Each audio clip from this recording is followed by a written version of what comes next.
Hello and welcome to today's podcast organized by Young WILPF Sri Lanka section, where we dive into critical issues shaping our society with a focus on gender, peace, and equity. Today we are talking about a very important and critical issue in Sri Lanka. That's why still women in Sri Lanka facing a struggle in when they're finding a job, and why still they can't employed. Even though many women in Sri Lanka very educated and skilled, still they are facing many challenges when they're finding a job. So, to discuss this critical issue, today we are happy to have a discussion with Mindu Hapangama.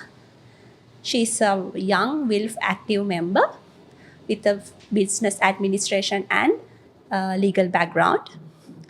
So, I would like to ask why Mindu? Why still women in Sri Lanka facing struggle when they finding a job? What is the reason behind that? Thank you so much, Gayatri. So before diving into the whys, I want to talk a bit about what labor force is. Just to give a brief introduction. Yes. So if you look into labor force in Sri Lanka, this includes everyone who is above the age of 15 who are currently employed and who are actively seeking employment opportunities. So that's the labor force of the country. According to a labor survey done by the Department of Census and Statistics, Sri Lanka has a workforce of 8.5 million, and out of which the labor force participation rate for men is 75%, in contrast to the staggering difference of 31.8% of female participation. Of course, with a population which has a majority of female, these numbers are quite concerning to have such low rates when around 52% of the population of the country itself is female. So when we have these statistics, we have to think, why is our country like this? Why aren't people actively participating more in employment? I would say to answer your question, one of the main issue is the caregivers' responsibility that is imposed on women. Before entering into this discussion, I want to establish the fact that this is in no way criticizing the role of caregiver. In fact, I truly believe that a society functions because of caregivers, how they very selflessly help to maintain a household of the country. However, I would also say, since living in a patriarchal society, the role of caregiver is a bit forced upon some women of the country, because there's this stereotypical double standards which are imposed on women to say that they are the ones who are supposed to look after the kids, look after elderly parents, look after siblings, while the man is provided the role of the breadwinner. When a woman is thrust into this role, even if they want to be employed, have a career, be independent, financially independent, they are not given the opportunity. And instead we have a culture where women are considered selfish if they want to be independent, if they want to do something beyond being a caregiver. They are more or less sometimes considered selfish. So this definitely affects women into entering into jobs. And another thing that I have truly noticed is the double burden put into women who are employed. For example, let's say you're a household where both the mother and father are employed. Once both of them let's say both of them are doing a regular 9 to 5, and both of them come home at the same time, the woman is still expected to take care of the child, wake up early in the morning and make breakfast, come home and make dinner, while the husband is not given the same burden. I believe this puts so much strain on the woman to do a double shift of providing to the family and also taking care of the family, which is obviously unfair. And rooted in like this stereotypical concept which we like label as our culture. Next, I also want to talk about the corporate glass ceiling which is imposed by corporates itself. That means when you look into the Sri Lankan economy, for example, if you look into statistics related to LMD top 100 companies, only 2 women were there in the board of directors. Isn't that concerning? Because even if women are in the workforce, only a very limited number of women are given the opportunity to climb up the career corporate ladder. And the question is why? Why are females like impose this limitation? One thing is the stereotypical mentality again, which is among these corporate members, where they but they are very reluctant to hire women because they think, oh, their main priority would not be their job, their main priority would be elsewhere. And also another thing is that they're reluctant to hire young women because of like the maternity leave cost that would become a burden to the company. However, we have to think it in this perspective. For example, if you look at like South Korea, this country has staggeringly very low birth rates. Women are increasingly like reluctant to like start families.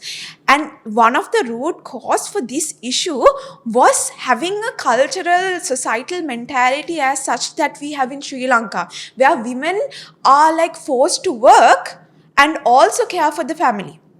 There should be a certain level of understanding where like women are also given the independence and also the support that they need to do both. Another thing is the structural absence that we can see, especially when it comes from the government. In the sense, if you look at a lot of developed countries, in order to cater for women's need, to support them so that they can have a certain level of autonomy and also become mothers and like cater for their family, they have imposed flexible work hours and flexible systems where they can like prioritize their family and also their career. And also especially when it comes to like the child daycare area in developed countries, it's very affordable. In fact, in some corporate companies itself, they provide it as a facility as part of the job. However, in Sri Lanka, we have a culture where only the rich can afford daycares or childcares or like additional assistance. And because of this, women, after having kids, women are forced into a system where they have to stay at home if they want to like look after their children. So, because of these issues, I would say these are only some of the issues that resulted in like this massive problem. I also want to talk about what are the consequences of these issues. For example, this staggering low rates of like women not being employed, 20 to 30% of the potential GDP of our country is lost. In fact, according to the World Bank, annually we lose around $20 billion because of this issue. And as a country who is still developing, who is undergoing massive economic crisis, this is not something that we can afford. So, if these are the consequences, what are the things that we can do? What are the things that as a society we can contribute towards? One thing that I want to talk about is how like institutions like organizations like Beyond Childhood, Towards Responsive, how they are like encouraging through media influence to change the stereotypical narratives, and also like giving training facilities towards women and encouraging them to get a job or like be employed or be self-employed. If we look at it in like a governmental perspective, I think we need to provide a system, like the government itself needs to provide a system where there is more flexibility for women. And also I believe within every household, within every family. We should change this narrative that men are the only breadwinners and like women are just supposed to stay at home and look after the kids. No, it should all be about equality. Equality means when we talk about this discussion as equality, a lot of people think that we are trying to argue, oh, men and women are equal. No, that's not what we are trying to say. What we are trying to say is provide equal opportunity for both, because both are human, both have like equal autonomy. So I believe within every household we should teach the men or like the boys also how to look after themselves, how to do household activities, how to be independent domestically as an individual, in the same way that we teach it to like girls, in the same way that we teach men how to be economically independent, we have to teach women like the girls also how to be economically independent. When there is a partnership and union within the family unit itself, I believe this issue can be solved to a great extent. What's as a employers or the company owners, what they can actually do?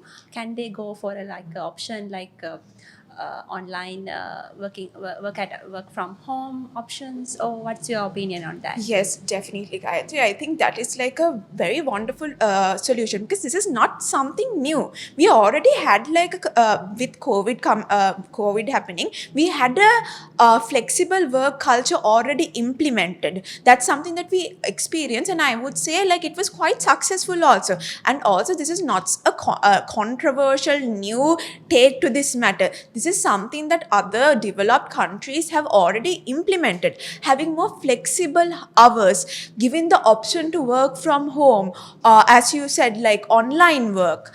These are some solutions that as corporates that we can like include in the work system.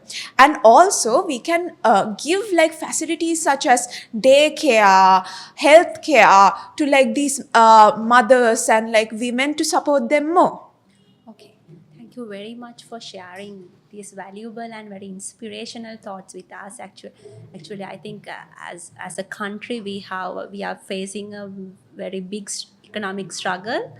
So I think if we go with that these kind of solutions and with this kind of changing our mindsets, we can go for a kind of a development. So, Mindu, thank you very much for sharing your valuable thoughts.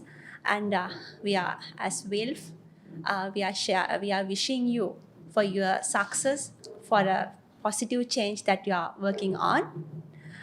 So, if you have any questions or feedbacks or comments regarding our conversation, today discussion and our series of discussion, you can put a comment or contact Young Will Sri Lanka. I think the contact details are in the below description box. So thank you very much. Thank you so much for having me.